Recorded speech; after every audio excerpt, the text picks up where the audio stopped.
ይኸውልህ ቪዲዮዎችን እመለከታለሁ ማለትም በእንግሊዝኛ የተሰሩ ቪዲዮዎች ማለት ነው።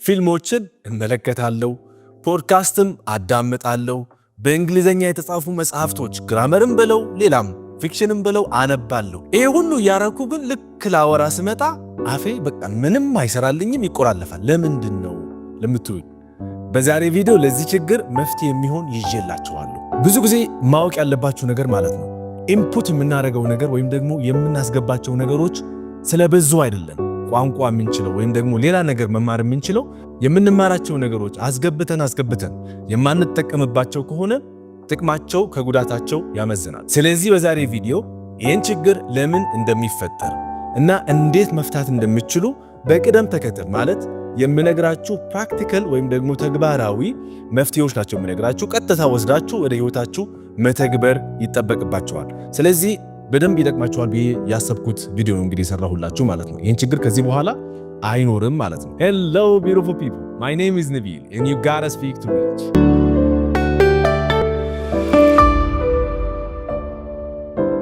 ቀደም ብዬ እንደነገርኳችሁ አንድ ችግር አለ።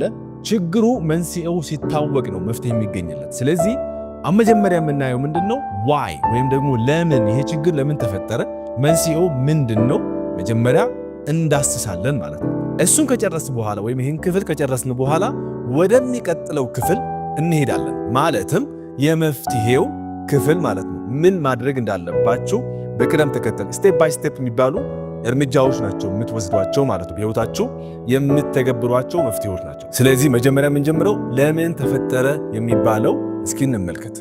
የሚፈጠረው አንደኛ እንግዲህ ኮንሱም የምናደርጋቸው ነገሮች በጣም ብዙ አሉ። ቀደም ብዬ እንደነገርኳችሁ ቲቪን እንመለከታለን፣ እንግዲህ ዜና አዳምጣለሁ፣ ፖድካስት አዳምጣለሁ፣ መጽሐፍም አነባለሁ። ግን ልክ ላወራ ስል አይወጣልኝም። ሐሳቤን በእንግሊዝኛ ማብራራት ወይም ደግሞ መግለጽ አልችልም። ለምንድን ነው ካላችሁኝ አንድ ሁለት እንግዲህ የተወሰኑ ምክንያቶች ልንገራችሁ። የመጀመሪያው ምክንያት በምናወራበት ሰዓት ላይ አሁን ታውቃላችሁ የምናወራው ሌላ ሰው ነው አለ። እኛ ፕሮሰሱ ከኛ ጋር ብቻ አይደለም ከሌላ ሰው ጋር እናወራለን። ስለዚህ ከምናወራው ሰው ጋር ትንሽ ፍርሃት ይገድበናል ወይም ደግሞ እንፈራለን። ብናወራ ጀጅ ያደርገናል ወይ ያ ሰው ወይም ደግሞ ይፈርድብናል ወይ ብለን ስለምናስብ አናወራም፣ እንገድበዋለን።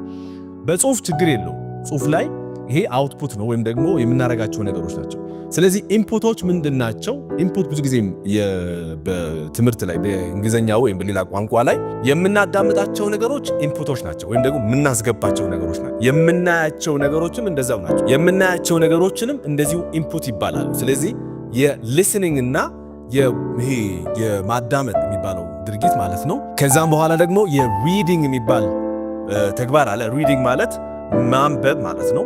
ከዛን ቀጥሎ ራይቲንግ እና ስፒኪንግ ናቸው አይደል? ስለዚህ ራይቲንግ እና ስፒኪንግ አውትፑቶች ናቸው ወይም ደግሞ የምናስወጣቸው ነገሮች ናቸው። የምናስገባቸው ነገሮች የሪዲንግ ወይም ደግሞ ማንበብ እና የሊስኒንግ የሚባሉት ማዳመጥ ያው ሁለቱም ነገር ያካትታል። ማዳመጥም ማየትም ሁለቱም አንድ ላይ ስለሚሄዱ ማለት ነው። ስለዚህ ወደ ነጥቡ ስመጣላችሁ ብዙ ሰዎችን እነዚህ ኢንፑት ያስገቡና ልክ ከዛ በኋላ የማውራት በቃ ኢንፑት ካስገባን ለማውራትም ሆነ ሐሳቦቻችን በእንግሊዝኛ መግለጽ ቀላል ነው ብሎ የሚያስቡ ሰዎች አሉ። ግን ይሄ እንደዚህ ከሆነ ዝም ብላችሁ ስታስቡት አሁን ማለት ነው ብዙ ሰዎችን ይመለከታሉ፣ ቲቪ ይመለከታሉ፣ ሁሉም እንትን ያደርጋሉ። ታዲያ ሁሉም እኮ ፍሉንት መሆን ይችል ነበር ማለት ነው። ወይም ሁሉም አቀላጥፎ እንግሊዝኛ ቋንቋ ማውራት ይችል ነበር። ነገሩ እንደዚህ አይደለም። ፓሲቭ ኢንፑት ወይም ደግሞ ዝም ብለን መክተት ወይም ማስገባቱን ወደ ማስወጣቱ ሳንሄድ ምን ይሆናል ማለት ነው? ልክ አሁን ለምሳሌ በብርጭቆ ላይ ውሃ ብትጨምሩ ውሃውን የጨመራችሁት ውሃ እንግዲህ እንደዚህ ካልደፋችሁት በስተቀር ውሃው ይደፋል፣ እዛው ነው የሚቀመጠው አይደለ? እንደዚሁ ብላችሁ አስቡት። አስገባችሁ አሁን በብርጭቆ ላይ ውሃ ሞላችሁ። ከዛ በኋላ ካልተንቀሳቀሰ ወይ ብርጭቆን ገልበጥ አድርገን ካልቀዳ ነው ውሃው አይፈስም። እንደዚሁ የሰበሰብነው መረጃ ወይም የሰበሰብነው ነገር በሙሉ ወደ ተግባር ካልወሰድነው አይምሯችን በባህሪው ራሱ አክቲቭሊ ፕራክቲካል ነገሮችን ሲሆኖሩ ወይም ደግሞ በተግባር የምናደርጋቸው ነገሮችን የመያዝ የሚቀለው እሱ ነው እንጂ ፓሲቭ የሚባሉ ነገሮች ወይም ኢንፎርሜሽን አስገብተን ካልተጠቀምንባቸው ምን ያደርጋል ማለት ነው? ዝም ብሎ ይቀመጡና ይረሳሉ። ከዛ በኋላ ለማስወጣት ስንሞክር አይወጡም ማለት ነው። ስለዚህ ይሄንን የመጀመሪያው ፖይንት ነው። ሁለተኛው ችግር ማለት ቀደም ብዬ የነገርኳችሁ ችግር ነው ሰው መፍራት ይፈራል ማለት ሰው ጀጅ ያደርገኛል ብሎ ይዘውና የተማረውን በቃ ኢንፑት ያስገባና ከዛን ሳያወራው ይገድበዋል ማለት ነው። ሁለተኛው ለዚህ ችግር መንስኤ ይሆናል ብዬ ያሰብኩት ደግሞ የማህበረሰቡ ጫናም አለ።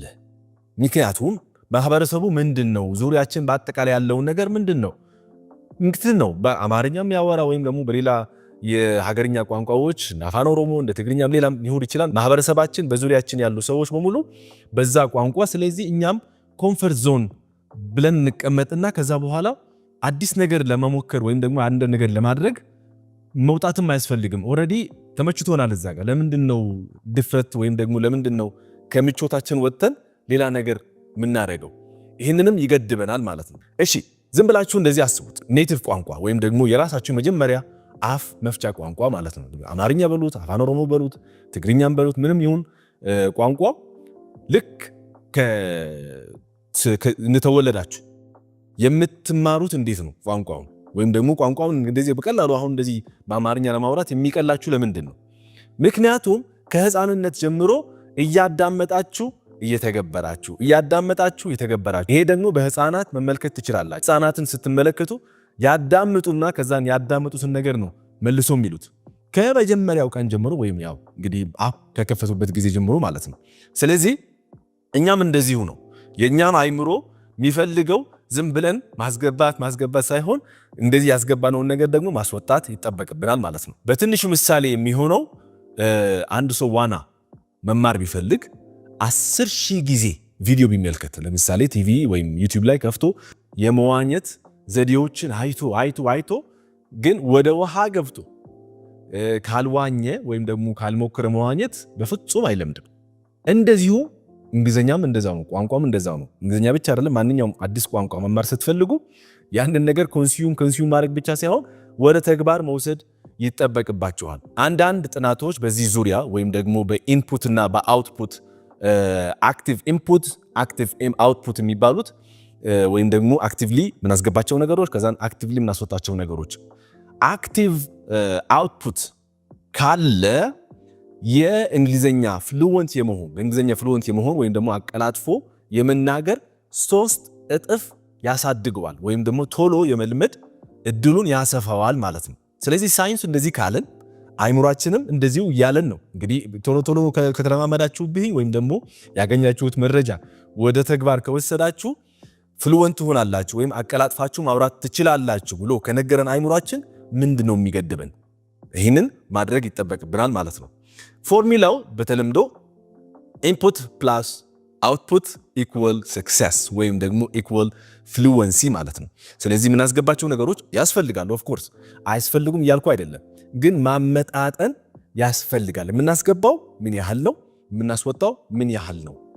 አሁን በዚህ ላይ አሁን ከነገርኳችሁ ነገር ምንድነው ዋይ ወይም ደግሞ ለምን የችግሩ መንስኤ አይተናል እና ችግሩ ከቤት የመጣ ነው የሚለውን በተወሰነ መልኩ አብራርቼላችኋለሁ። አሁን ደግሞ